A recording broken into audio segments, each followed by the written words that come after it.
Hello everyone, this is Commander Trium back once again. Looks like our outage wasn't that lengthy, but it has certainly cut into the available time left to deliver our resources. We'll have to make double time to get back to where we were and finish this off as quickly as we can.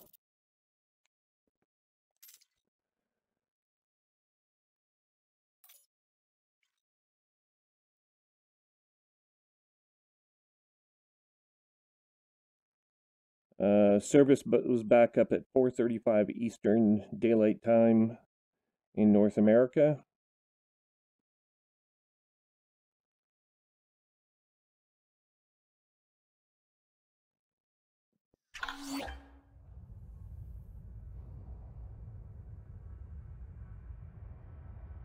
We're just going to check the galaxy map to make sure that our server won't crash right now. One moment, please. If it does, we'll be right back.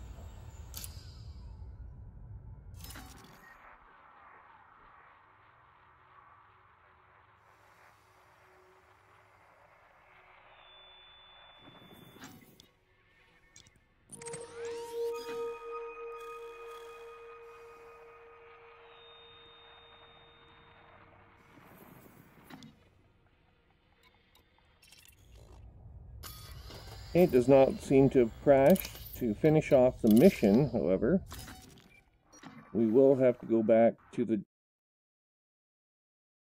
For fuck's sakes!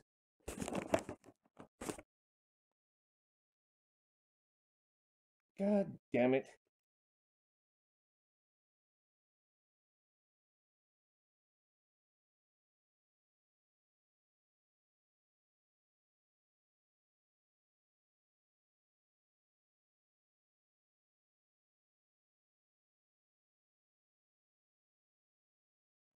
We did in fact crash. We have resumed our session.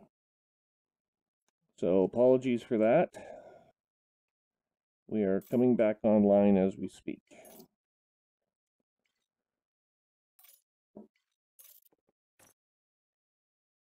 Connecting to Frontier servers. Assuming they haven't gone down again either.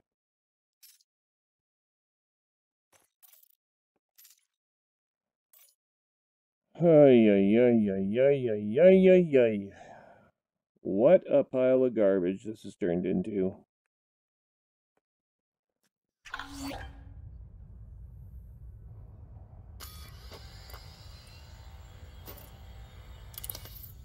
Let's see if it crashes again. One moment, please.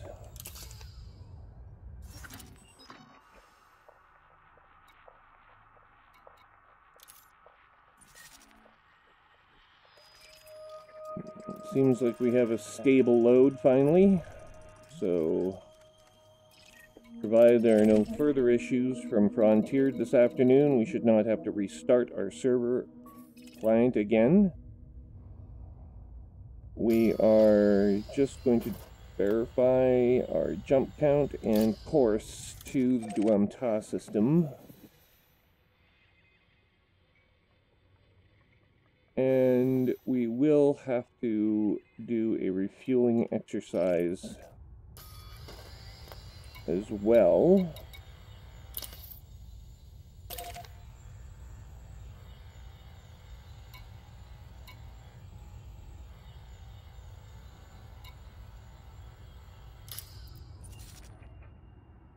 Inside the system here. So we'll be headed towards number B.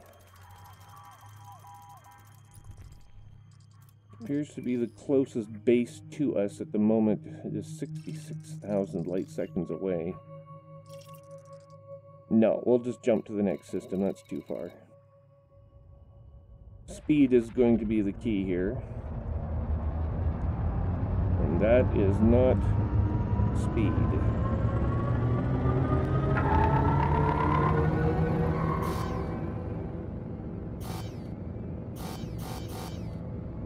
I don't understand. What is our problem?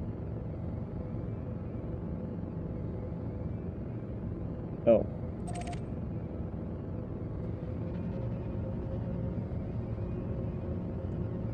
trying to jump to a new star system, and it is not cooperating with us. So, jump drives are now engaged.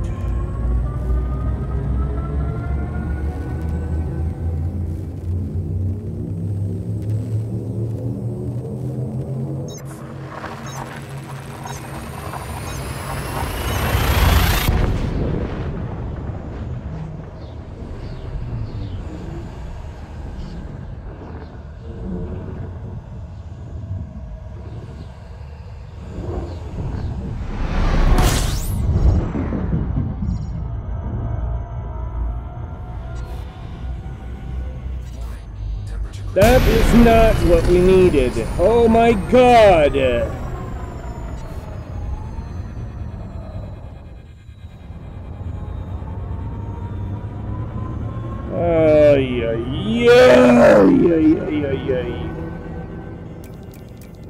Possibly get any slower.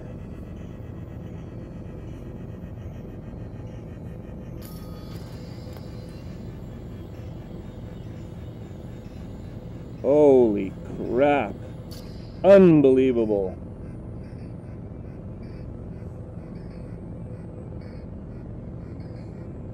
Come on, let's move it up with the FSD cooldown. Chop, chop, chop. Frameshift drive charging.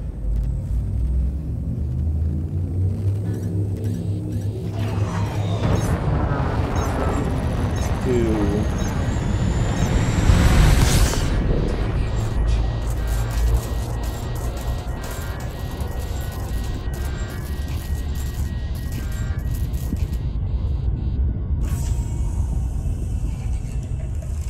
Only ordered my heatsink to deploy about 6 times and didn't work just now. Heatsink deployed. Why that would be, I don't know. Okay, let's attempt to get ourselves back on track here.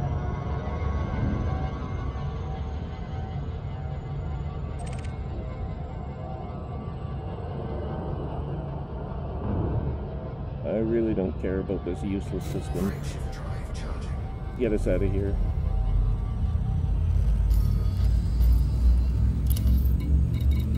Time to complete, 49 minutes. Unbelievable.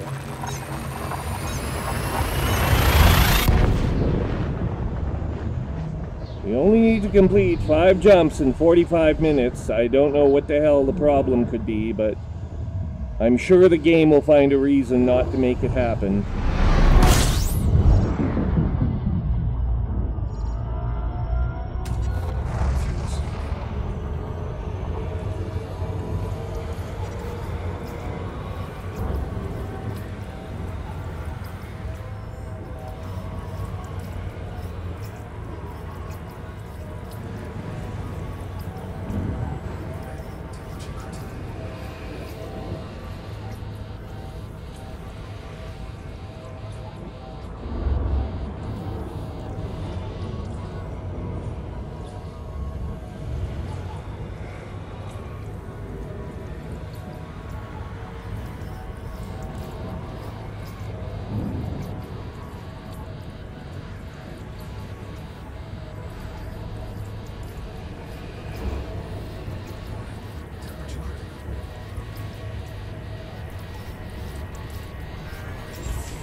Confirmed, a white dwarf star is ahead.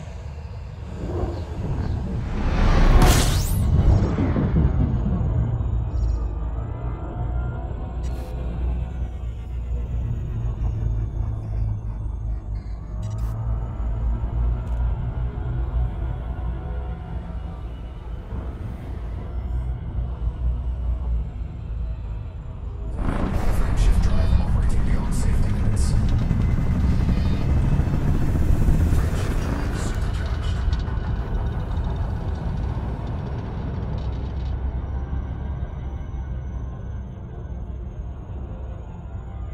Frameshift drive charging.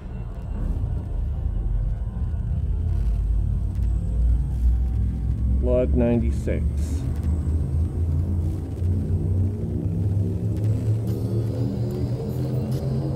2 jumps to go.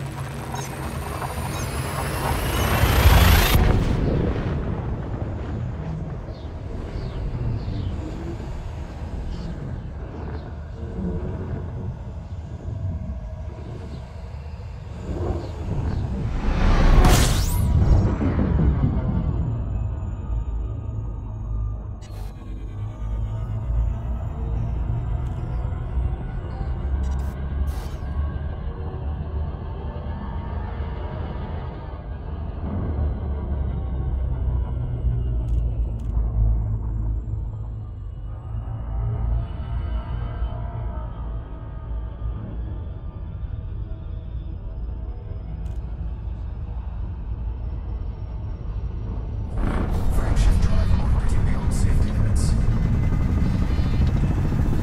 Frameshift drive supercharged.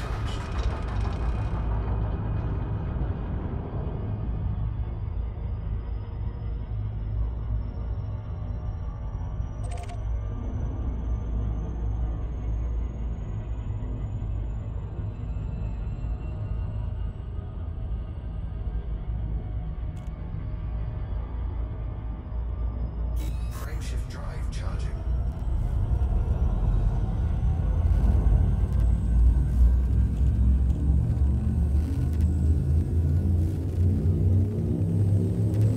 Looks like it's just outside of our fuel range, but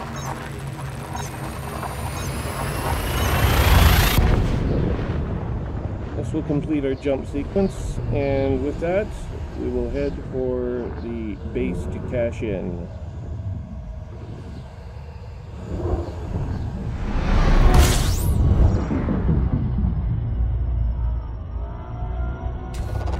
Fuel sweeping.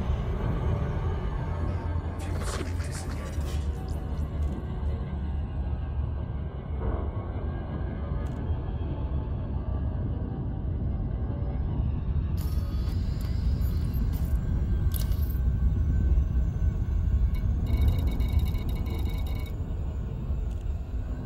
"43 minutes to go."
We have battle that we have to engage in here. And it's in the Wolf 359 system in Jet Kamara. Well, we can give that a whirl, I guess.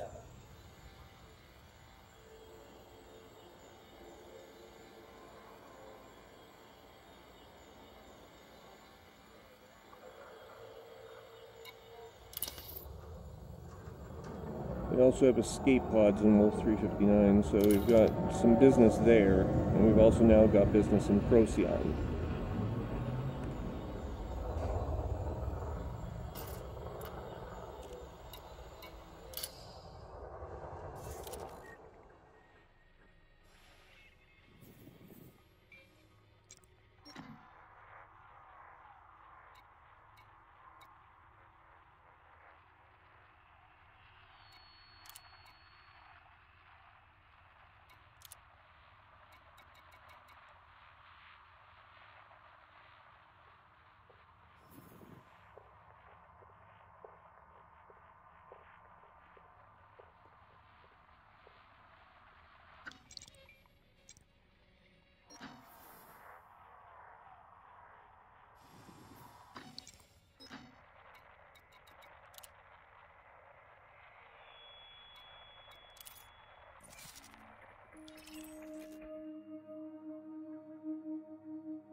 Nope.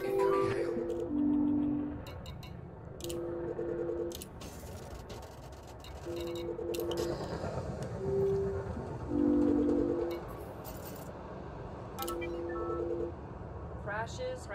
Hello. Kill your speed, not your credit balance.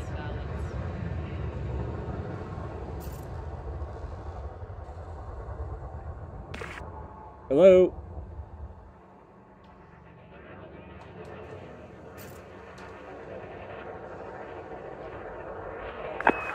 hear me? Yeah, I can hear you now.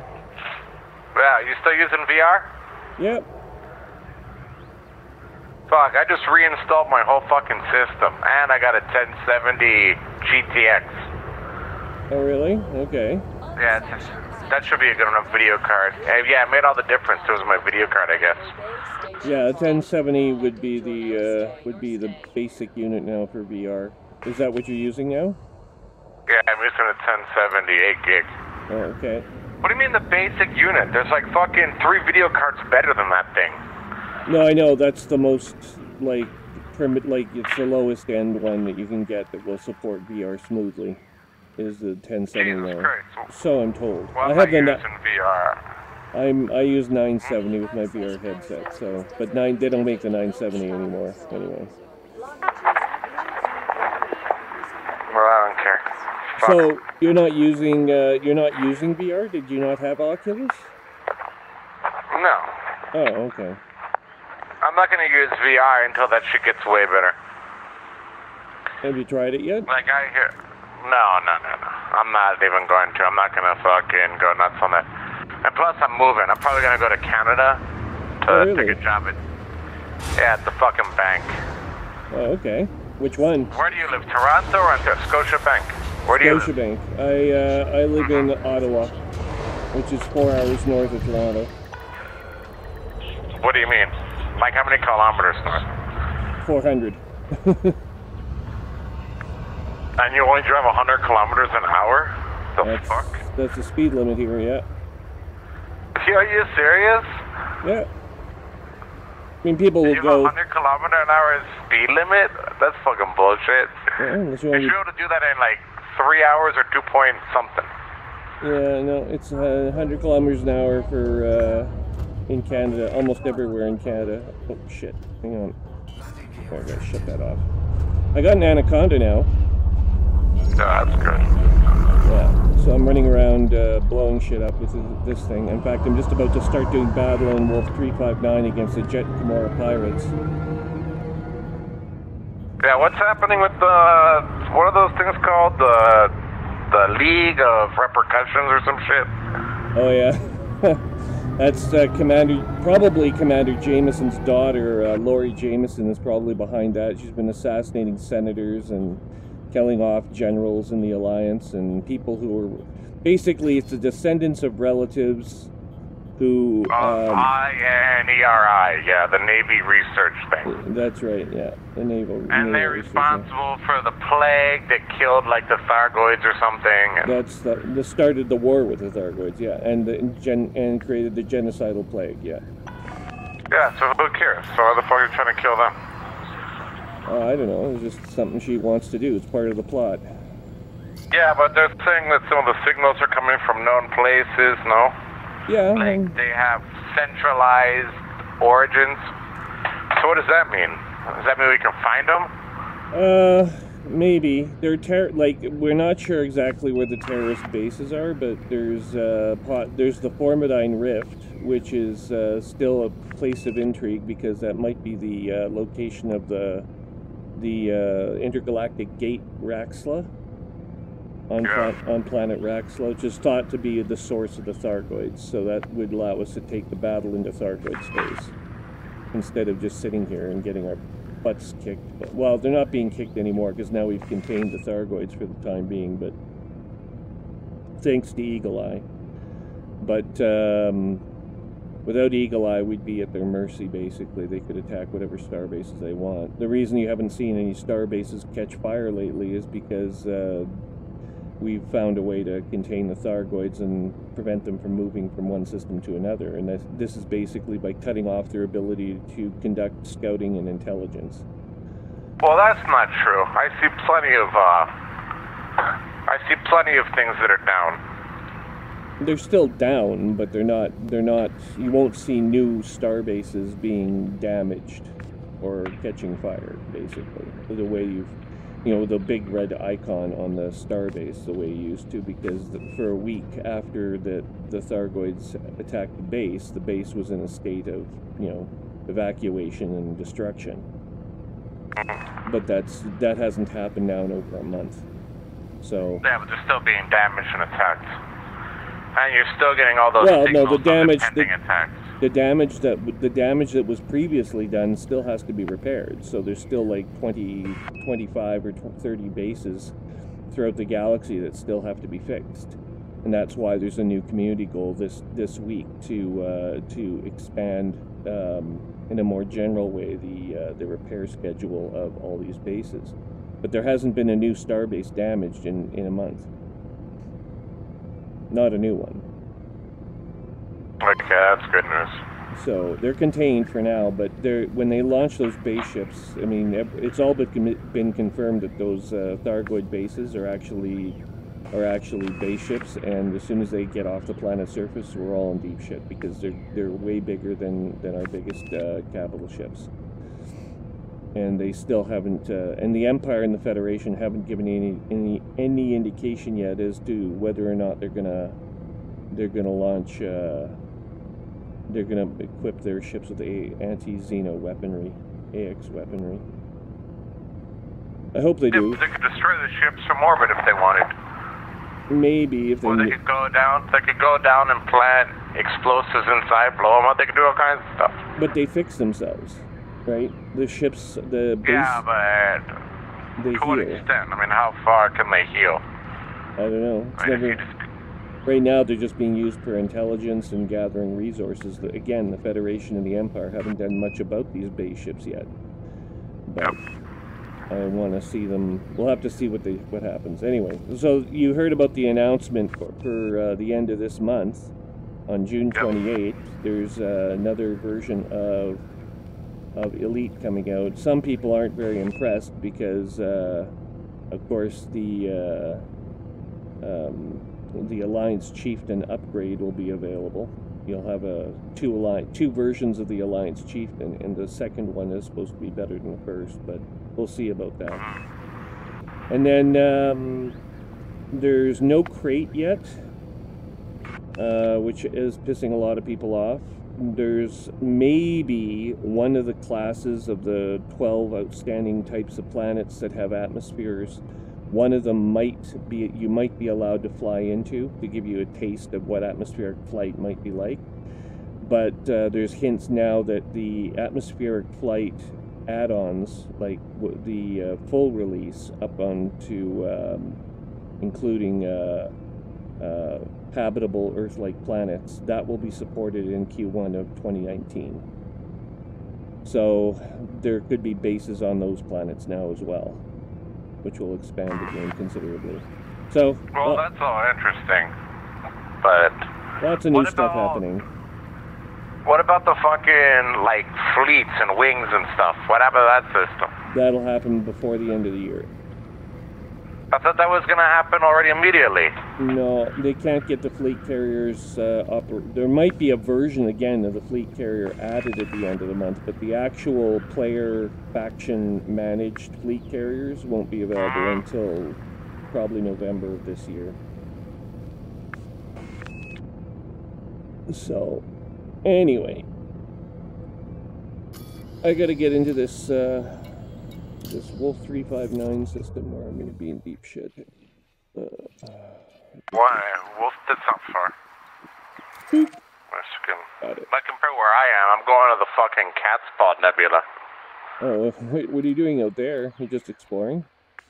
Yeah, I need to get some light years. Oh, okay. Racked up. I got 3 more engineers unlocked, including Yuri Ishmak, and he's upgraded to level 5 now. So I have to get, there's 2 more. Colonel Becker in the solar system, there's an engineer there, and he wants 1 million credits worth of combat bonds. So I've got a quarter of those amassed. I had all of them at one point, but then one of my wingmen assassinated me, and he killed my first officer, took all my bonds away that he helped me get, and destroyed my... this was Iron Jaguar. He did that last week. Where do you meet these people? He's the first person that I've ever met that did anything like that. And he was all apologetic afterwards because he did it right in front of his squaddle, which was our other wingman. And so I said, no, just get out. Like, I'm not going to wing with you ever again. And that was the end of that. So What does Squaddle and the other guys want to do? I don't know. Wait, what do you mean? Like, what happened? Well, Did he misfire? Accidentally got aggro No, on he got pissed off with me because I was critiquing him moving in front of my ship. Like he kept moving into my line of fire. He did it like several dozen times at least. And finally, I said something about it to him, and he got all pissed off at the way I told him not to do it. And he said, "Well, whatever," and he got all pissed off, and then he blew up my ship as to retaliate. I'd rather he just had told me, "Well, I'm not going to help you anymore if you're going to give me attitude like this or something like that," and then just disconnect it or whatever. I'd much rather that than have him just like go PvP all of a sudden and unexpectedly unannounced and attacking me from behind, no less. In a damaged Anaconda with no shields and 20% hull. Wow, yeah, that.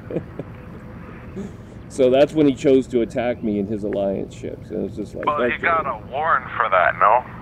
Well, you got to do something. I don't think it's No, he even. got a warrant. He got he got a notoriety. He probably took a penalty for it, but I don't know. Anyway, whatever. I don't care. He can. If he's going to be like that, he can go play by himself. Doesn't need me to help him. So that's the extent of my week so far, and I guess months. Finally got this Anaconda upgraded somewhat, so still only worth about 200 million though. It needs more upgrades. Yeah, that's the one thing that I'm worried about. Once you start upgrading stuff like that, you like start to peak. You know what I mean? Yeah. Well, I need the neat thing I need right now is a better reactor. I've got an 8D reactor. I need to get an 8A, which is like 150 million credits. It's an insane amount of money. Really? 150 million for one part? Yeah. That's incredible. Oh shit! I have to hang on. I have to do something here. Okay, I'm right here. Frame weight scanner. No. I need. Do I have the? Oh, maybe I don't. Maybe I have the frame interdictor, frame shift interdictor.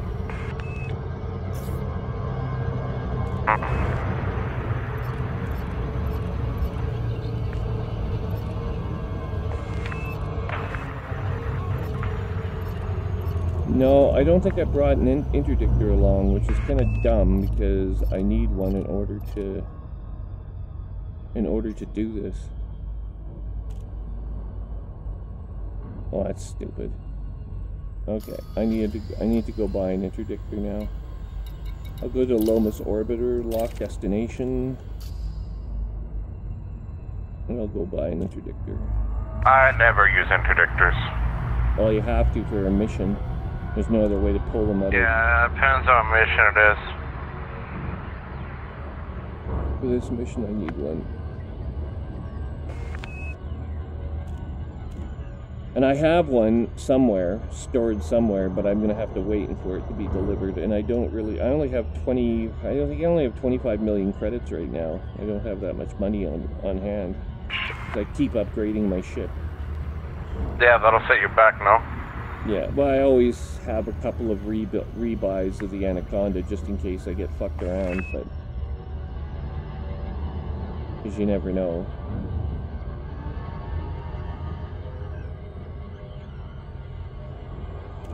You know the server was down this afternoon? No, I just got done reinstalling like everything and it was down. putting it all back in place. You didn't miss much because the server went offline for about 20 minutes this afternoon. Really? Yeah. Oh, that's good. Yeah, it was a good time to reinstall. I had to reinstall everything. Put all my user files on an external drive and everything like that. Yeah.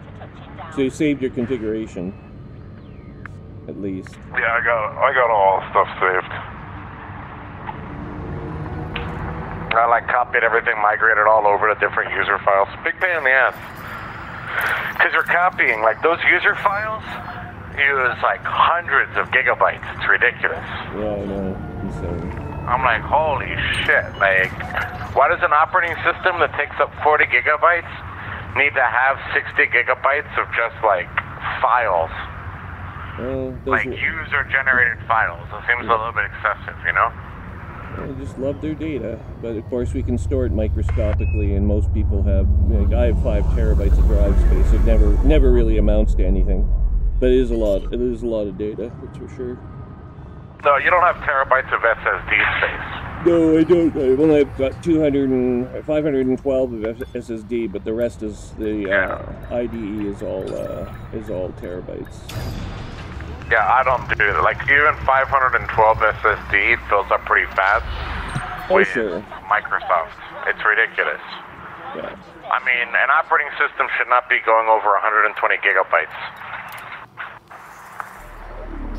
It's not the plus, Microsoft. I don't like the fact that The Microsoft philosophy has and will remain that resources are cheap, so there's no reason not to use them. Resources aren't cheap. SSD drives aren't really like. They're a recent. Terabytes. That's a recent innovation, but up until when IDE drives were around, that's what caused this to happen. Was because they didn't see any point in trying to get people to save on drive space when no one was conserving drive space anymore. Everyone was just buying more and more drives. True. You should always design a program to be as efficient as possible. Like, you shouldn't be like loading up like gigabytes of just useless extra code. Well, that depends on the compiler. That depends on the compiler. The compiler is what determines in machine language the translation, but from lines of 4GL to machine code, whether or not it's going to be efficient. Talking about the amount of code you write at the beginning and how many different. That has no bearing on how efficient it is in machine code, though. That has no bearing whatsoever, particularly in .NET, where you're not even using compiling to machine code. You're compiling to bytecode interpolation.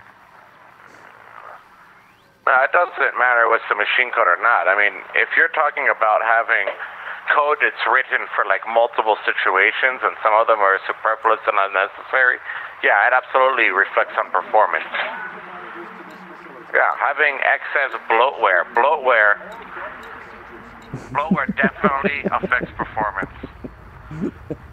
Yeah, well, again, the methodology that they follow and the methodology I followed in my 20-year-long career has been keep the code human readable for business process efficiency over making sure that it's just going to work nicely on your hard drive.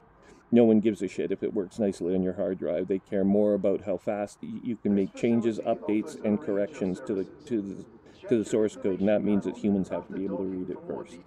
That is where the priority lies. You'll find in the industry.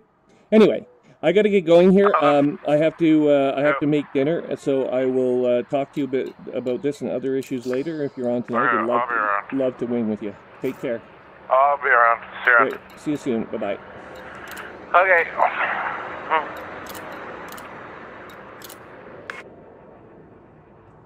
All right, everyone. I got a log for a bit here, but this is Commander Trium in the Wolf 359 system at Lomas Orbiter at 21:27:38 Zulu on 3rd June 3304. We will be back once more after a short respite for having dinner and whatnot. Talk to you soon. This is Commander Trium signing off.